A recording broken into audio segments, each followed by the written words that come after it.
Hey guys, this is Warwick from Casual Chess, back for another game. Going to be a 5-minute one today, and it looks like I'm playing as white. I think I'll start with d4. My opponent plays e6, and I'm going to start developing my knight. Okay, he's played b6. Looks like he's going to play some kind of hyper-modern opening this game. Yeah, okay. Not a problem for me. At the moment, I'm going to still try and develop my pieces. I'm going to get that knight in to protect that other knight, because I'd really like to keep one on f3.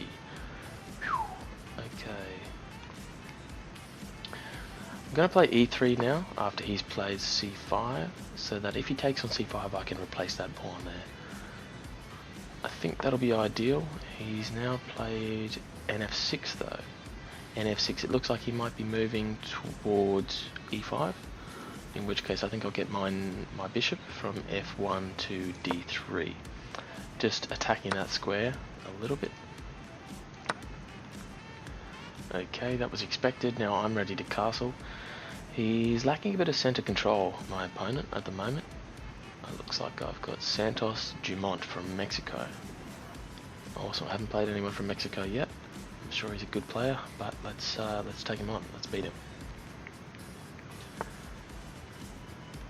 A bit of a subtle move there from him, Be7. I think I'm going to castle, still try and develop my pieces, get that rook from the f file now into the game. If he is going to play that move, d5, I have to say it doesn't really worry me at the moment.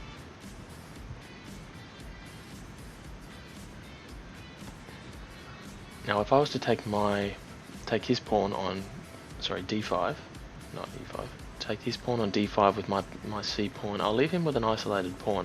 I'll leave with one as well. But as long as I can get a rook to the c file, I'm not too worried. So what I think I'll do is I think I will develop my b pawn to b3, get my dark squared bishop onto the b2 square, and I'll look to get my rook over to the c file. That's the plan.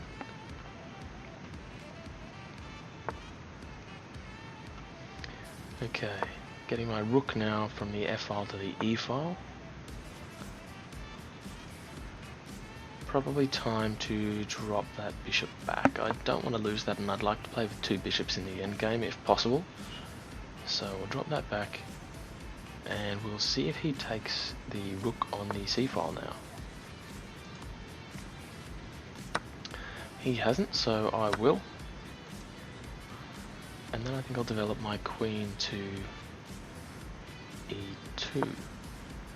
I'm now looking at something like rook to c1.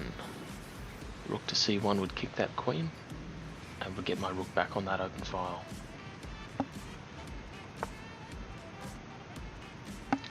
Okay, he's played bf4. I have to say I'm not particularly worried by something like bf4 at the moment. I just don't see the issue. To develop my pieces and to put a bit of a dampener on his, I think I'm going to play something now like knight to e4.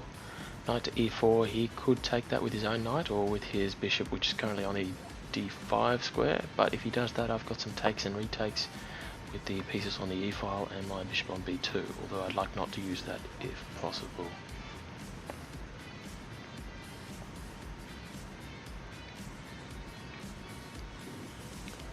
That bishop on b1 is crucial at the moment. I'm going to have to use it to retake.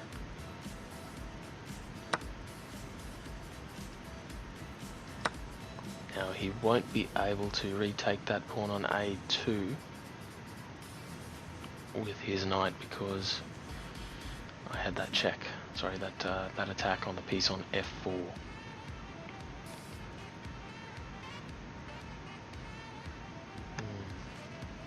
Now if I was to play my knight to g5, I would have a mate in 1, but of course he would retake. So I'm not sure whether or not I will do that.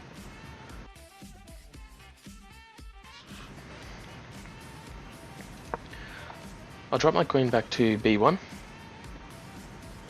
and I'll just keep playing with my isolated pawn on the d file there. That's not a real big worry for me at the moment.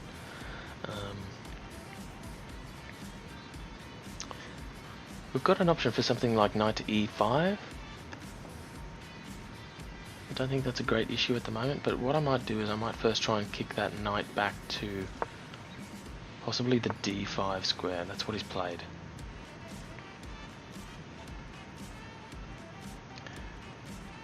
Now with that knight on the d5 square, I think what I'll do is I'll play my pawn up to g3 to protect the squares that his knight could move to, and eventually I'll look to move my knight to something like the e5 square, but only if it's going to be a solid outpost.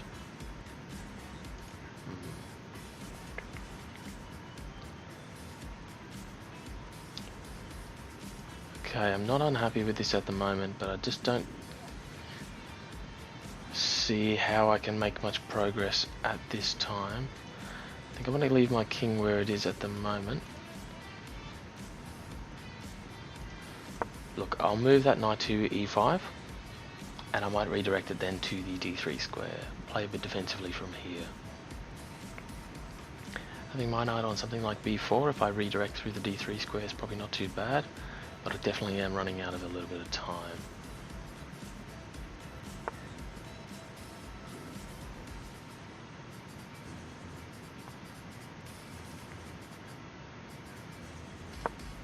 Okay, so we are going to redirect through the d3 square.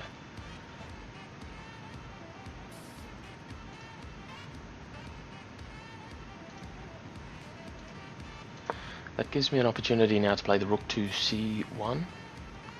Try and gain some control over that c file. I can leave my bishop on b2 there, defending the d4 pawn.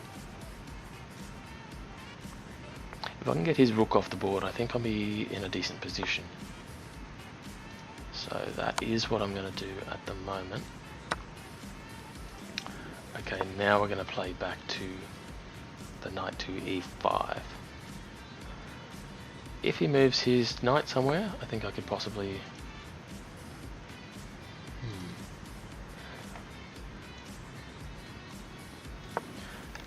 Again, I'm going to try and control that c file. I think I'm happy if I do lose that knight on the e5 square, as long as I can reconnect this pawn chain, that d pawn, and reconnect that with the pawn from fgh. Okay, he's taken with check. I've retaken with my bishop. He's taken my knight with his bishop, and now this is really not representing much of a problem for me. I've got a bishop against a knight. I do prefer to play with a bishop. He's got an opportunity to check me, but I'm not seeing this as a big deal at the moment. With my bishop on e3, I'm pretty well defended. The issue now is going to be time. This guy has about 6 times more time than me left remaining, so hopefully I can play a little bit quicker than him.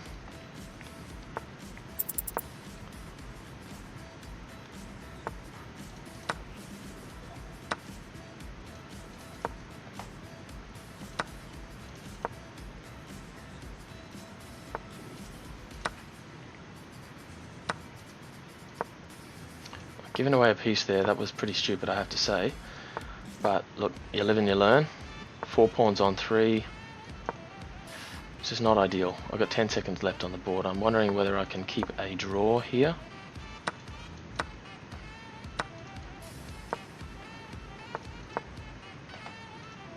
Looks like I may not be able to do that. I think I've given away this game trying to play too quickly.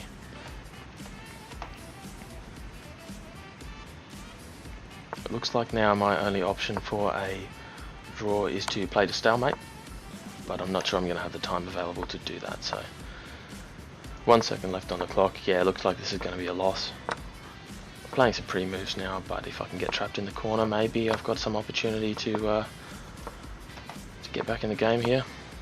Nah, I think that's game over.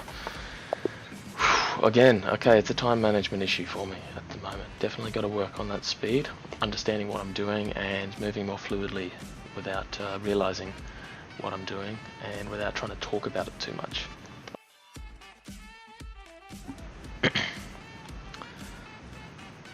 Yeah, obviously that commentary is important, that's why you guys are here, I suppose, but I definitely got to speed that up a little bit. I think I did have the game in the bag there for a little while, so we'll see all the ways in which I've lost that by heading to the analysis now. So let's get into that. Okay, we're on the analysis screen now. So as you can see, I don't actually have the option to run the full report at the moment, but you can see the game has been described as rough. One player kept up the pressure. Looking towards the sort of middle game and early game, it looks like we were a little bit back and forth. My opponent did try and take advantage of me in the middle there.